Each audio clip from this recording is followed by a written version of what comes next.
All right, it's going up. So we're recording. Hey, everybody, welcome back to You Be the Solution. Yeah, we're helping to evangelize God's work all over the world. What people are doing and what people are actually. These aren't activists. These are actionists. Actually, getting out and doing what we should all be doing. If we were all doing it, it'd be a fantastic place. He's my new good friend. His name is Boby Clayton, and he is a missionary in Mongolia, right? The Clayton Right. family, I think, is a whole. You're all over there. Is that right? Yeah, yeah. I've got myself, my wife, and our 4 kids. Wow, that's cool. So, is that how I introduce you? You're a missionary in Mongolia, or you just are you CEO, or what? What?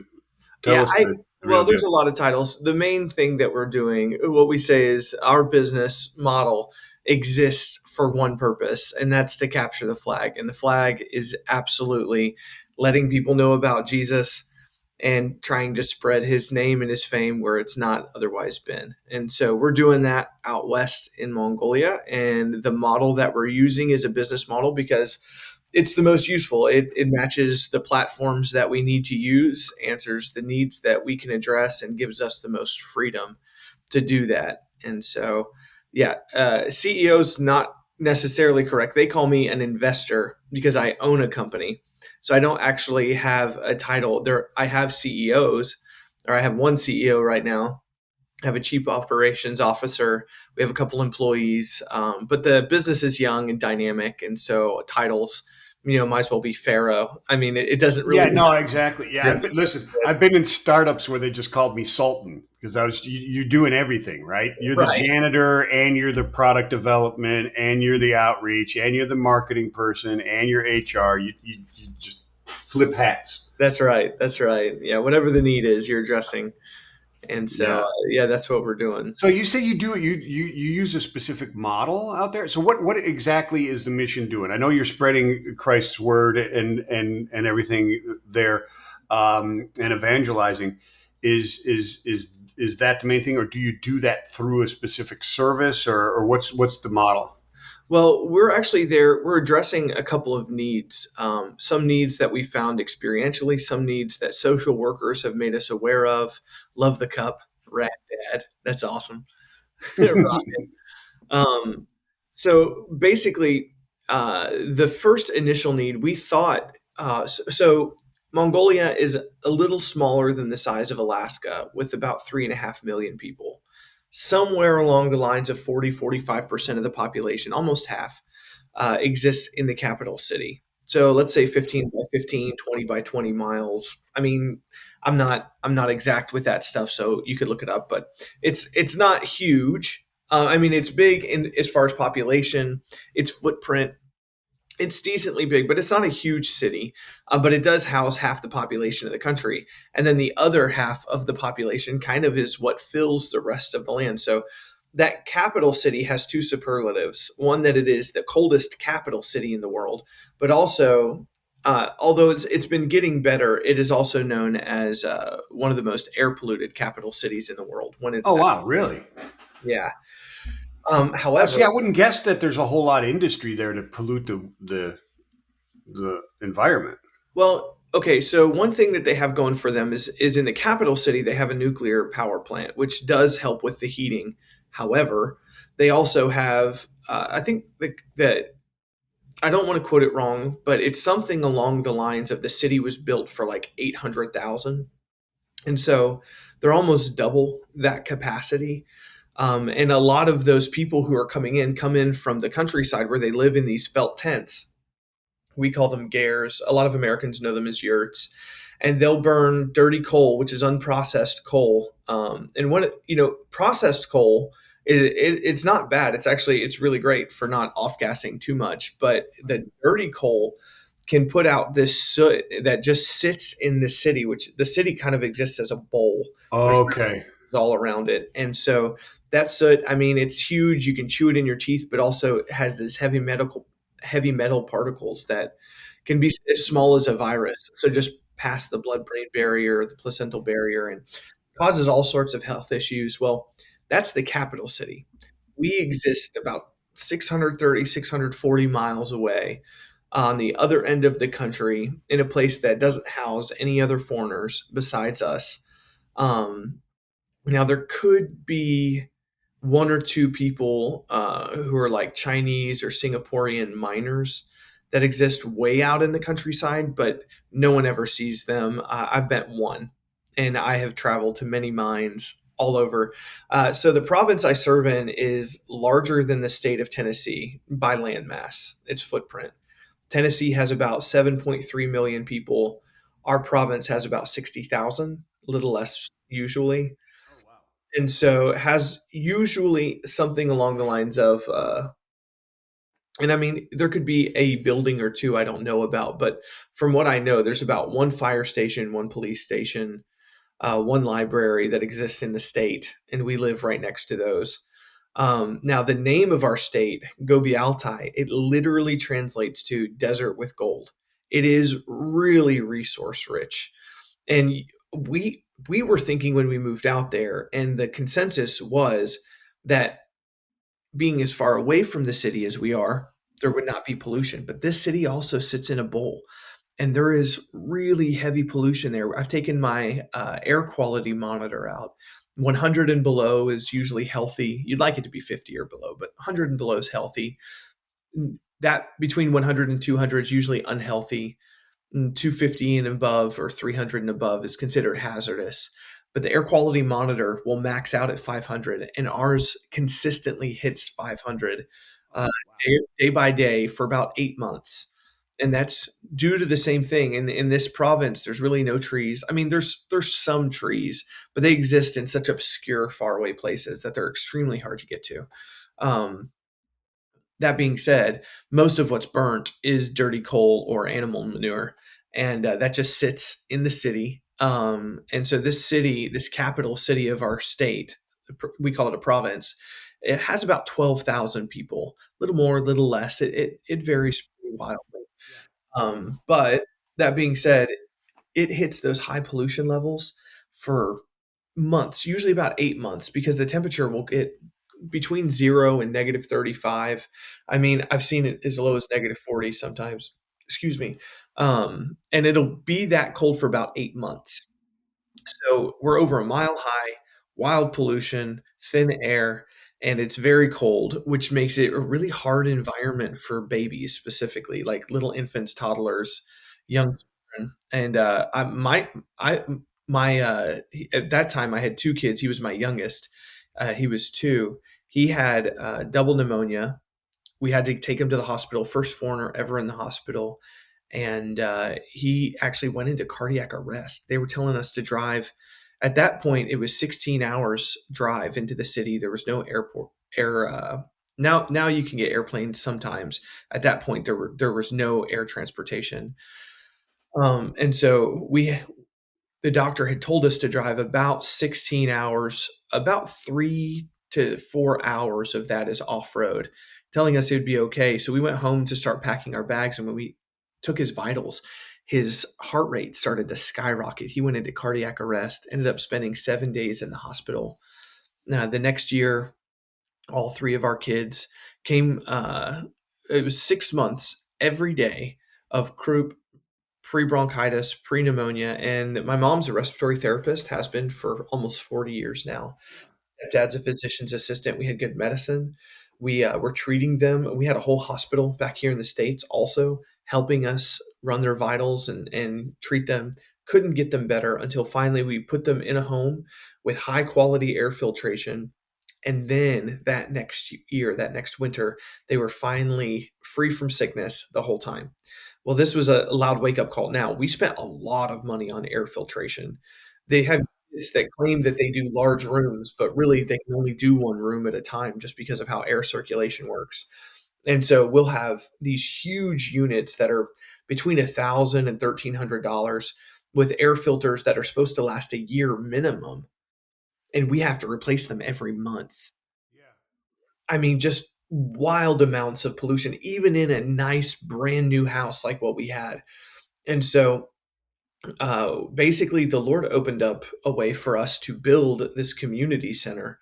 And this community center is going to have a 2-story indoor playground with air filtration, and is going to be a pretty safe place for these toddlers to be able to come inside, get away, have a good place to play other than in their felt tent houses, or a couple of them have houses, but most of them, if they're not in apartments, which would be about maybe 1,000 at most of the 12,000 would be in an apartment or a house. The rest would probably, I think that that's probably accurate. The rest would be in these felt tents.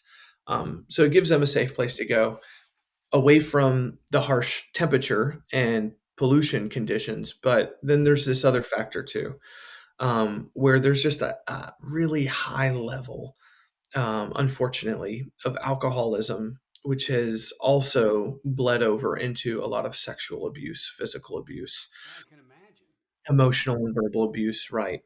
And so these levels are really high. I've had one social worker give me the estimate that somewhere around 85% of the girls before they go into college have been raped. Over 80% have had an abortion. Now that's from this Holy social mac. worker, but it's her personal experience being out there in these neighborhoods. And so I know the official stats say differently, but that's what we're seeing on the ground anyway. So what we wanted to do is offer a safe place for these kids to be able to come, to play, to study. We've raised money for a computer lab. We're raising money for a kitchen to teach them healthy eating. We're raising money for a library to help them dive back into books. Unfortunately, one of the things that happens when you let technology pervade into these remote areas, one, it gives them access to education, but if nobody's guiding you, then and there really isn't a well, there's no sense of a Western moral framework, then hedonistic tendencies are really what's going to lead your curiosity. And unfortunately, these kids given cell phones at 3 and 4 years old and being led by their teenage or preteen siblings are it's lending over into pornography at these radically young ages. And so, as much as they would have access to education, that's not where a lot of these kids are going, unfortunately. So Yeah. we're Well, wanting to it's knowledge versus intelligence, right? right. I mean, we have the same issue, different issues, but the same problem in the United States. We're grabbing all this knowledge without the intelligence on how to use it, right? And that becomes dangerous. And you're seeing the same thing.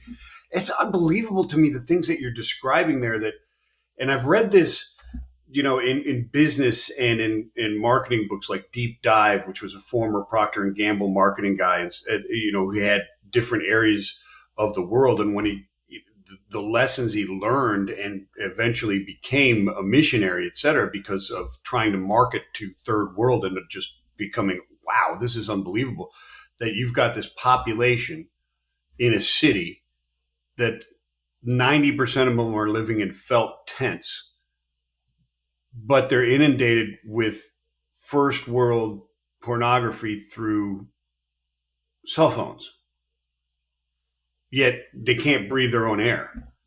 Yes. That's it, talk about upside down. I Well, mean, I mean, it's the same issue on a different level when you talk about nutrition.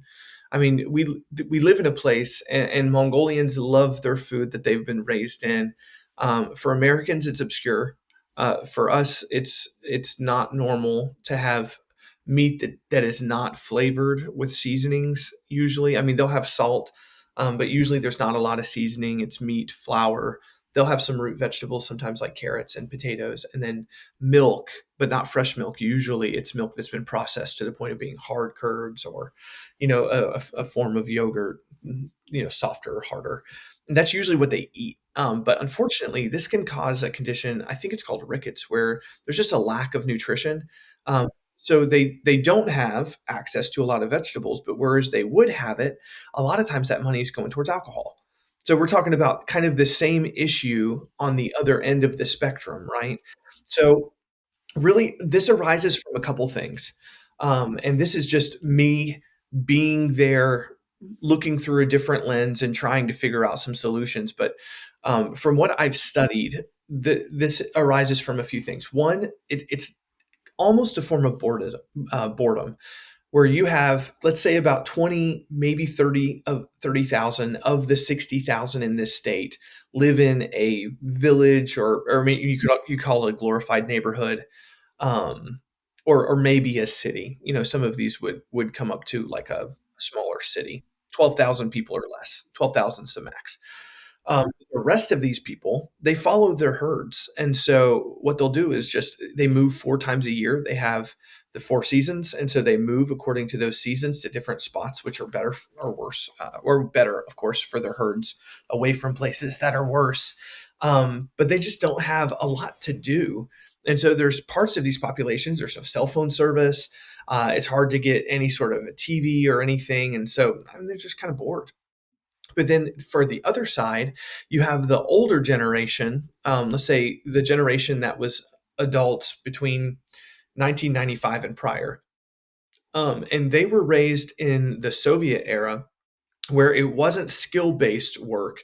Instead, it was assignment based work. So the skilled laborers, right, they would come from Russia, but then they would need menial labor. And then had the Mongolians fulfill that role. Well, then when Russia pulled, there was no skilled labor. And so you have these two tiers of society, the older level of society who grew up in breadlines and they performed menial labor until that was taken from them. And then the other side of society, which is growing up being educated, but also being inundated with these other kind of temptation, right? This entertainment or really just some sort of distraction, online distraction or whatever it is. But entertainment that leads in a different direction. And without guidance, it's really hard to move forward with that. But their older generation wasn't in that situation to need that sort of guidance. So really, they're encountering the same sort of thing, kind of switching alcohol distraction for entertainment distraction. And so what we've done, because what we found is there's this level of suspicion that doesn't exist quite in the same way. So in the US, you have this corporate sort of suspicion, like, I don't know if this guy's gunning for me. But this exists in a different way overseas where so the religion is Tibetan Buddhism. So it's inundated, not mostly Buddhist, it's mostly shaman or witch doctor run. And so what they'll do is they'll make these sacrifices, vodka or an animal or whatever, to a demon in order to get their way, one way or another. Usually, it's performing a curse for my good, for your ill. And so there's a saying that a shaman has no greater enemy than another shaman, right? And so what this does is it breeds suspicion. And when you're in a culture that, let's say, the average family in Mongolia outside of the capital, the average, so this is just an average, it's not solid, but the average distance between families is 6 miles. So you have this huge distance gap. You have a religion that breeds suspicion of the other, and what that does is it sets up this framework to not be able to resolve conflict well, to not deal with anxiety well, to not deal with all of these emotions or boundaries in healthy ways, because there's not as much teaching on that, and whatever teaching might have existed was really wiped out during the Soviet occupation between, let's say, the 1920s and 1990. And so what we've done and what they've asked us to do is not just provide this oasis for the kids, but also for the families. Just have us come in, and I'm talking about like 50-year retired teachers who have been leading the community. I'll come in and I'll just teach the most fundamental basics of conflict resolution, and they'll madly be taking notes because they've not heard that kind of thing before. And so I call them the Mr. Rogers neighborhood classes. You could call it social emotional learning. You could even call it professional development because it spills over into that as well. But it's the other aspect, the other side of the coin, where you're not getting mad at, let's say, the dad who's acting out in abusive or violent ways, but instead you're seeing that as an individual who is victim of the circumstance he's been put in. And we're giving him other options. We're giving the parents other options for how to approach conflicts with their teenagers, for how to deal with the stress of a child who won't go to sleep or won't listen, or teach discipline in a way that's not violent, but instead constructive towards the ends that they're wanting. And this has been really well received. So it's the other aspect of the business. So there's this teaching English aspect, which they asked for, but they don't really want. Which is interesting. They want it on a professional level. They don't really want it because it's so obscure and distant. Their So, educational. do they see it as a possible economic tool for financial advancement and not a cultural thing? Is that what they're looking at it as? Yeah. So let's say a lot of the mines, they could send their miners to an American school to get an education, something that would help with the mining. but learning the English is so hard. And there are teachers who are decent at it, but really until the past couple of years, there's not been native speakers to come help them kind of get to that next level of, okay, I can kind of speak it in this obscure, grammatically incorrect and non-colloquial way, but now with this guy here, I can really take it to the point of going to be able to take a class. And so the minds are wanting us to do that. And what we're finding is this is also opening up other doors, really almost on an international scale, to be able to take these people from these remote locations and send them to have these more international experiences. But go ahead. So, Bobby, is that their main um, income is the resources, the mining of minerals of gold or are they mining rare earth minerals as well? Is that their main source? Are there international companies there extracting this or buying it from them? Because obviously, if you're living in a city of 12,000 people and most of them are living in a felt tent, you don't have a whole lot of use for graphite or graphene or you know what I mean? I mean, what, Right.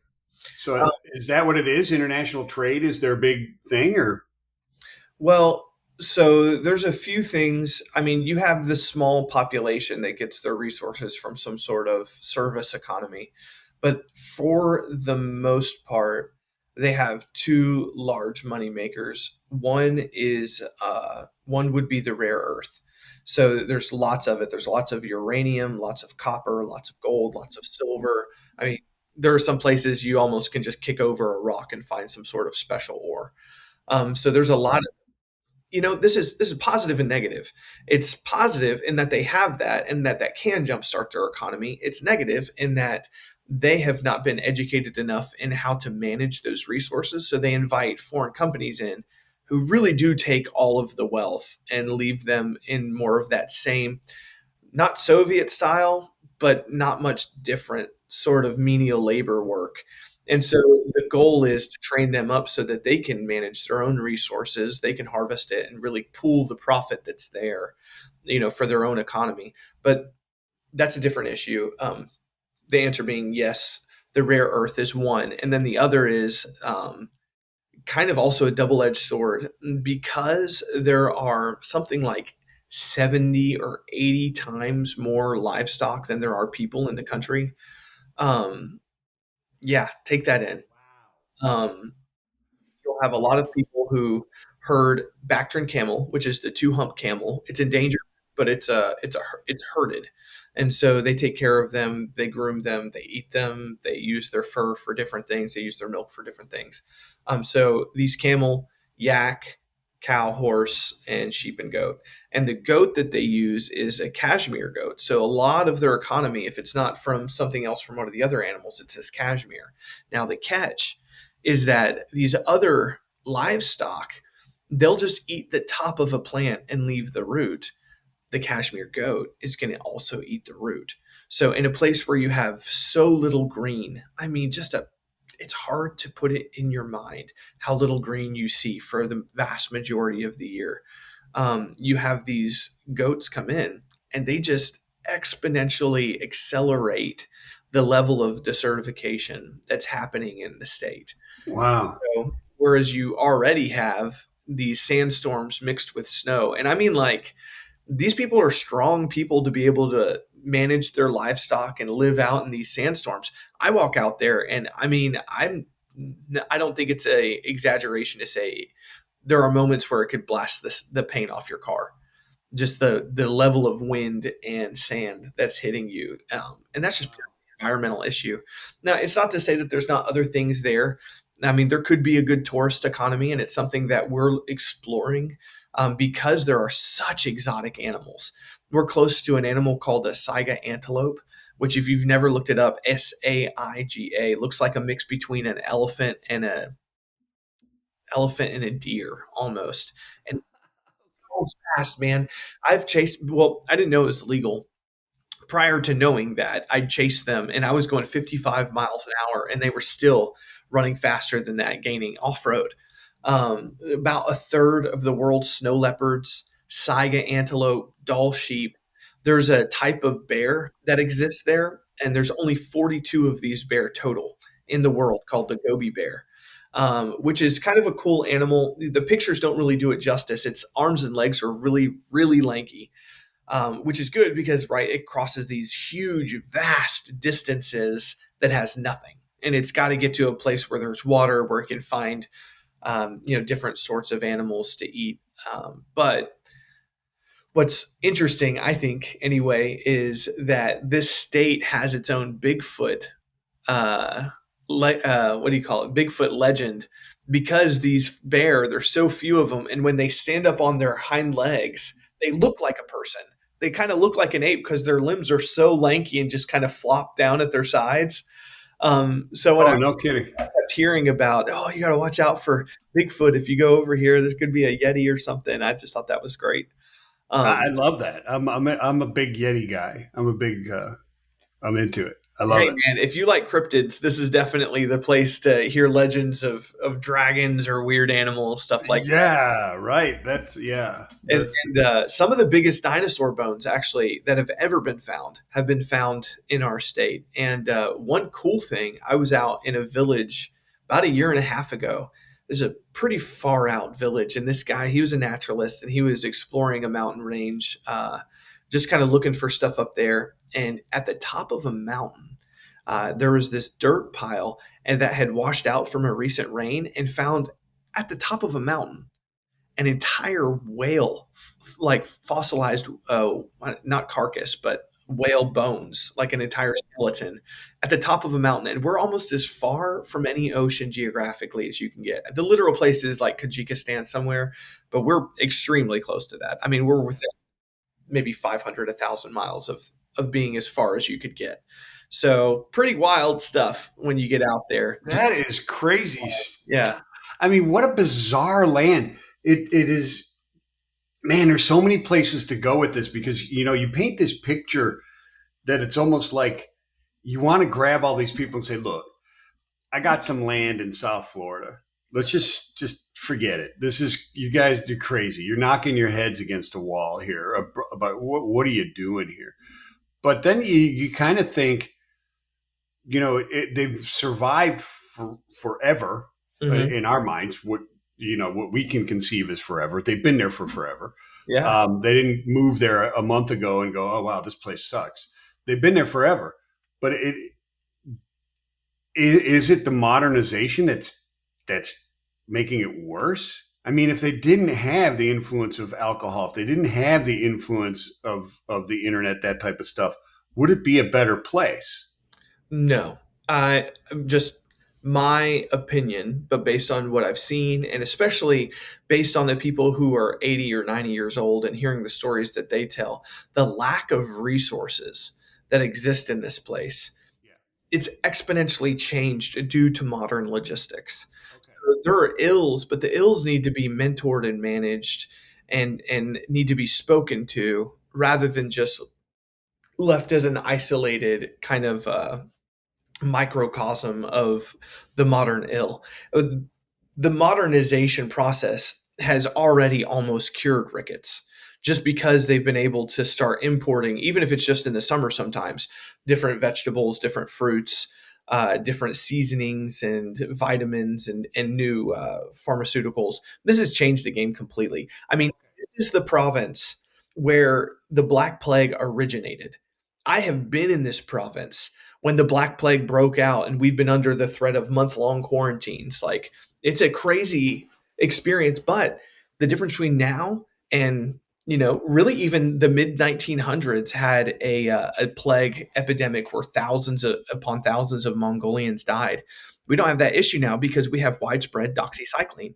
That antibiotic can pretty much take care of it if it's treated initially and quickly. Um, this whole thing has changed the game. So no, I don't think that modernization is the ill by any means, but I do think that if it were left unchecked and there wasn't somebody or a group to come alongside them and kind of guide them, and the teachers work extremely hard to do this. But I still think that more of the outside world, more investment, and a little bit more just care towards the people will really help move them in the right direction to be and exist and thrive in what might literally be one of the hardest, but also one of the most exotic places in the world. Yeah. So when you talk about that outside investment, obviously you are an outside investment. You're investing in them spiritually and socially, trying to help them and educate them and teach them and move them forward with God's love, which is fantastic. But God's love can be administered through many different ways, right? I mean, you can evangelize and witness at work. You don't have to, So in that vein, is it a shift towards, or does there need to be more focus on the like where I was going with the international trade and what they have to offer economically, to make it a sustainable type of mission, right? Like like for instance, um, Hershey's and many other chocolatiers or whatever you want to call them, they invest way upstream in their to the cocoa farmers, right? And like Nestle just put in, or Hershey's, I think it was Hershey, one of the two.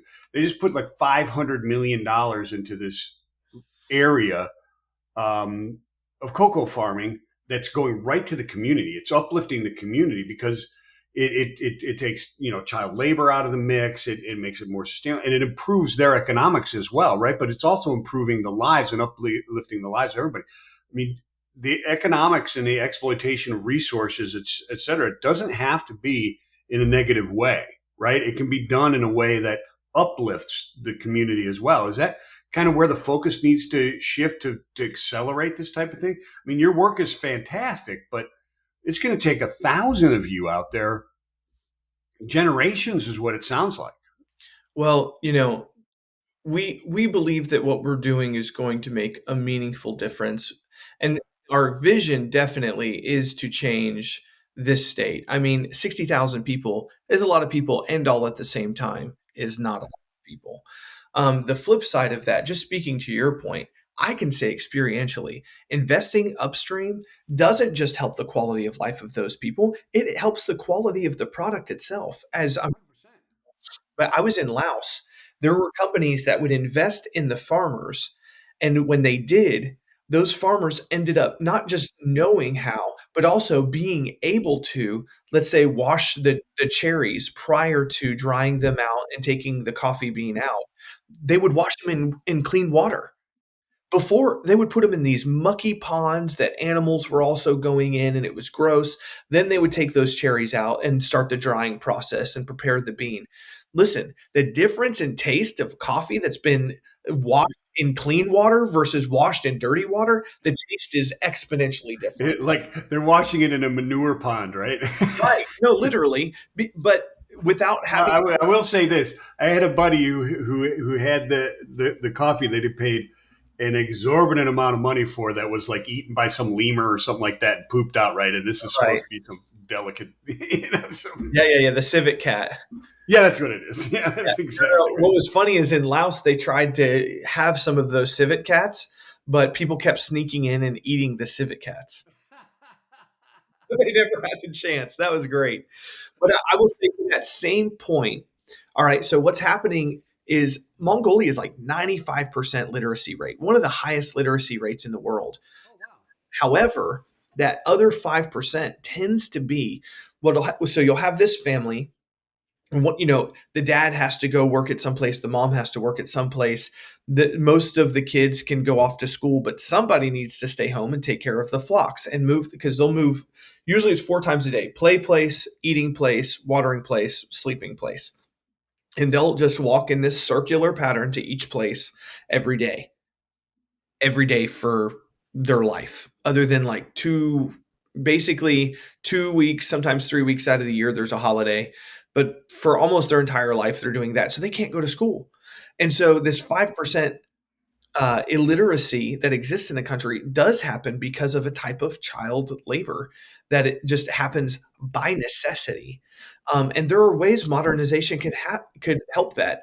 An iPad and Starlink could make a huge difference, just if you're going to talk about things like that. But another thing that could help is just being able to invest enough in the families that are doing the mining to be able to get their schooling done at home, all of them. and then they could switch off duties. It's just one example of a lot of different ways that this could be approached. But in order for that to happen, there has to be some change. Now, I will say that the change is happening in some places. There's a gold mine who just hit it rich in our province. They're hiring 7,000 workers, but they're also bringing their workers' families into the province. They're building a school for the province. They're building a good apartment complex for the provincial families, and they're trying to invest in the miners. They have huge scholarships set up so that the miners can take advantage of schooling outside of Mongolia as well. But they need more than just traditional English classes. So then this mine has been approaching us for help with this, and it's something we're excited to be a part of because they are not just improving the lives of their miners, but the lives of their miners' families specifically. And so I think that investment upstream can happen in multiple ways. And I think every time it's done, the advantage ends up just helping wholesale help not just the product, but can change the country, really. That is fantastic. So, that's really exciting stuff, because that's where kind of my mind kept going to, is why aren't these companies, there's your real power monetarily, right, to bring change, and promoting that is really big. I mean, obviously they need people like yourselves, and you need more people to be spreading God's word and to be out there amongst the people, and educating, and helping for this, assisting for this to happen, and guiding them in the right way. Because you see it in the United States with, all of a sudden somebody's a millionaire and they just flame out, right? Because power or knowledge without intelligence, just it's a bad situation, right? It's almost like the devil says, you know what, I'm going to take you out by making you so successful that you don't know what the hell to do. But I would say, yeah, intelligence, but also that intelligence needs to coincide with a framework. Yeah. Like, why do you do what you do? Some Exactly. Right. beyond the scope questions that can motivate you beyond just what normal success would look like, right? I think that's what you're speaking to. Yeah, no, it is like knowledge is, about something, but intelligence is understanding what to do with it in the proper way, right? Yeah. Right, right, and having the reason, and I think that that's one of the things that we're coming in there and trying to help just the communities grasp is the reason for doing what they do. A lot of times they have great motivations. They really are trying. I mean, people are people, no matter what country they're in. They care about their kids. Even with the situations that are happening and the stuff's going on, they want life to be better for the future generations. They want to help, and they're trying the best that they can. But a lot of times too, you come from a more developed society that has more resource access, and you can really help accelerate those things, their desires, their positive desires, in constructive ways that will accelerate the whole thing quickly. And that's one reason I was saying, yeah, I mean, we could talk about the needs that these societies have being needs that might need to be addressed for generations by hundreds of people like me. But also, when you have the motivation of the people there, when you can speak their language, not just English to English, but culture to culture, nuance to nuance. When you understand them and you can reach the place where they have motivations, you can speak into their framework for how life exists, and you can start building those roads towards success inside the framework of what they already know and understand. You can accelerate progress in an exponential way. And that's really what we've been trying to do, is not just go in there and teach them, but first go in there and understand them, to be good students of their culture, of them as people, of what their motivations are, and then within those frameworks, use what they have to accelerate them forward to the next stage of success for them as a people. Yeah, because you don't want to go in there and just dump on them and say, okay, here's your new culture because I know better. That's Right. I mean, there's so many issues with that, right? Like that's what colonialism looks like, but we don't want to transplant America. What we want to do is give them a better Mongolia. And so that's what we're doing. And we believe that also, there are a lot of people who look at Christianity and see that as a form of colonialism. But in this province, actually, some of the first Christians in the world existed in this province of Mongolia before Chinggis Khan. So Chinggis Khan was about 800, 900 years ago. Prior to him, there were 6 tribes that existed. The Naaman tribe was the tribe that lived in Gobi Altai, and they were entirely Christian. And so this isn't something that's alien.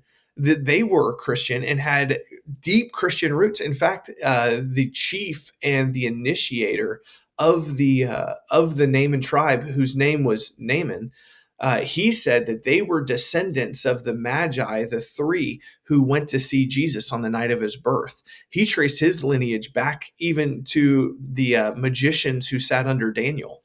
And so Oh, wow. you look at these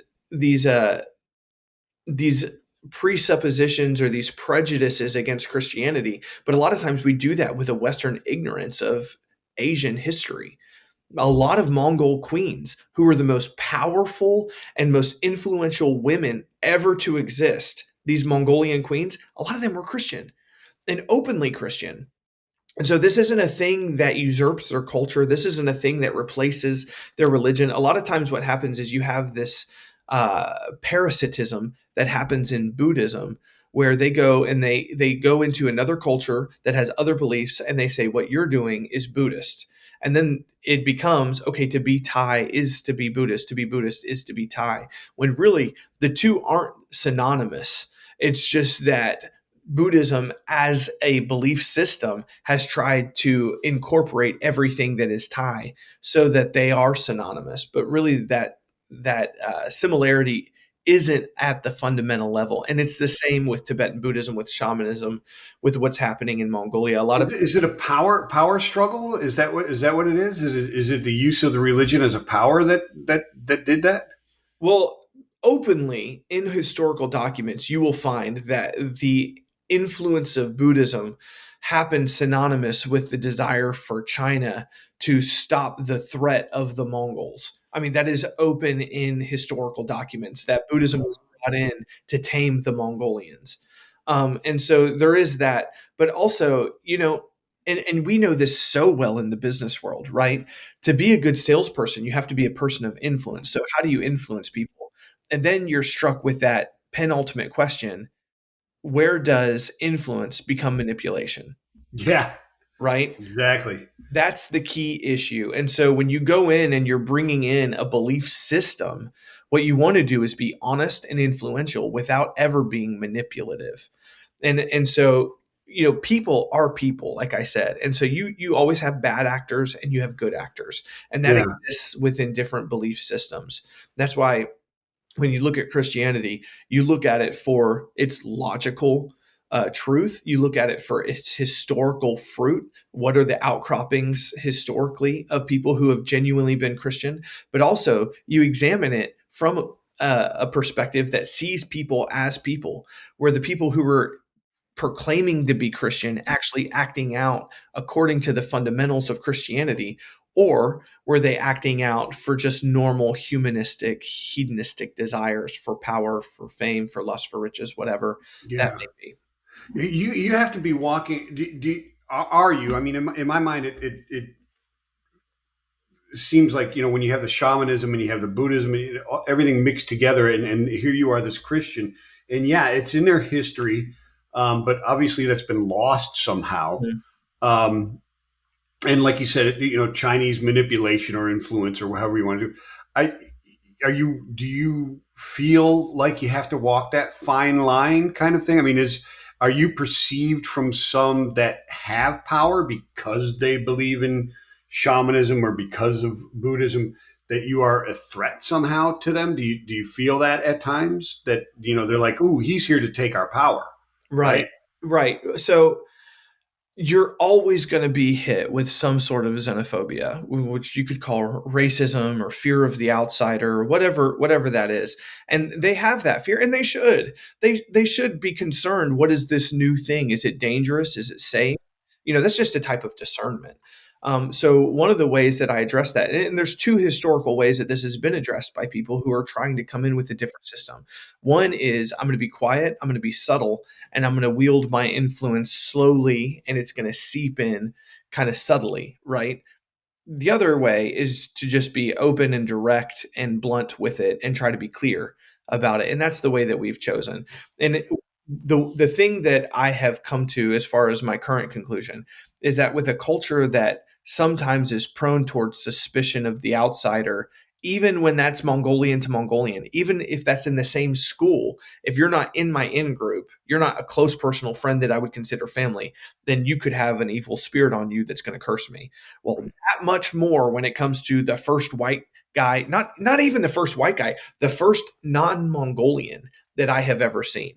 A lot of times I am that person. And so what I want to do is I want to go in, I want to be direct, I want to be blunt, I want to be straightforward.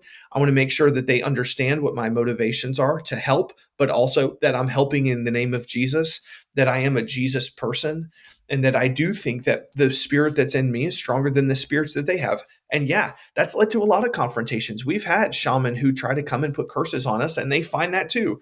The spirit in us is greater than the spirit in them. And Yeah, that's what I was going to say. Is there a test? Like, all right, let's test this spirit. Let's see if my spirit is stronger than yours. oh, of course. And Christianity is filled with testimony of these tests. Actually, I was just in Alaska 2 weeks ago, and I was hearing about a tribe that existed out there, and this tribe was inundated with these. There's different names like imps or leprechauns, but these little people is how they called it. And so the tribe would have these little people come and do these pranks and try to just tease this native tribe of Alaska until the first Christian missionary came. And so this Christian missionary would come and hang out with them, and he would constantly hear this tribe talking about these little people that would play pranks and make them lose things or accidentally hurt themselves or whatever. Steal Until, the socks from the dryers. yeah, something like that, right? So what happened one night is this Christian missionary was at a fire with these natives, and he would get up and go use the restroom, and he'd go outside of the circle of the fire to use the restroom. And when he was outside of that circle, and these little people would come in and start messing with the natives, and then he'd come back in and the little people would leave. And this happened so many times that eventually the native people were like, why are you never here when that foreigner is here? And they said, oh, because the spirit that's in him, we can't be around it. And the entire tribe became Christian, and they totally like overcame or saw the ceasing of the teasing of those little people. So you could call it a cryptid, you could call it demons, you call it whatever you want. But when Christianity came in, the torturous teasing of whatever those things were ended. And we see that in 1,000 different examples in 1,000 different ways played out practically. And so when we come in, what we're wanting is to see these people thrive. To know Jesus is to know the source of life. And true life lived well isn't a life that's merely subject to regulation so that you could be tortured, but it's subject to discipline, which is the wisdom of God, which we call the laws of God. And so those ways breed success, breed life, breed health in the community and in relationship. And sometimes they require boldness that would risk your life. But that is ultimately not just to glorify God, but also to help our fellow man. That's what real love, real boldness, and the real walk of the Holy Spirit looks like. So to your point that you started, Amen, brother. I gotta interrupt you and say amen because that was fantastic. well, But thank go you. ahead. But when you were talking about this at the beginning, there are activists and there are practitioners. When we go to church as Christians and we hear these things that the pastor says, and we go home and we think this is a good idea, but we don't put it into practice, we're not just robbing ourselves of the opportunity to know Christ better and the fellowship of his suffering and the power of his resurrection. Of course, that's great. We're also robbing our fellow man of the blessing of having Jesus and his life flow through our hands and feet in a real way.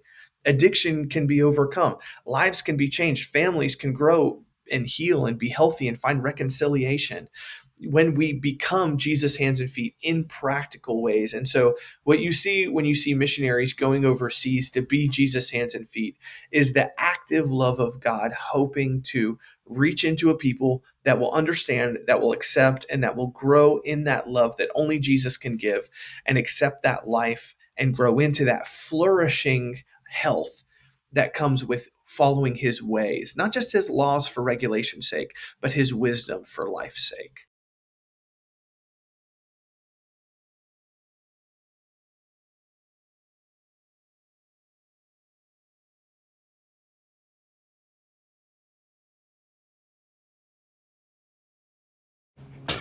Hey,